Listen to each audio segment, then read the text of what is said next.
Ba't hindi ko rin makita sa bank beneficiary yung Maribank? Asan kaya? Yo, what's up kabayan? Ay magta-transfer po tayo, Bark to Maribank.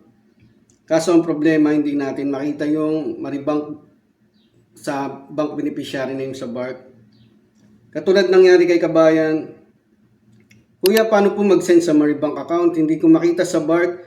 Nood ko video nyo sa bank transfer. Please help. Thanks. Ayan, nasa una na po yung bank transfer. Click nyo yung browse all banks. Alphabetical naman yan makikita nyo yan. Punta tayo sa eto, inisa-isa natin tong letter M. Wala pong Maribank dyan. So, punta na po tayo sa letter S, C-Bank. Pwede nyo rin i-search dyan sa search bar. Ayan, C-Bank. Saan na yun? Eto, C-Bank Philippines.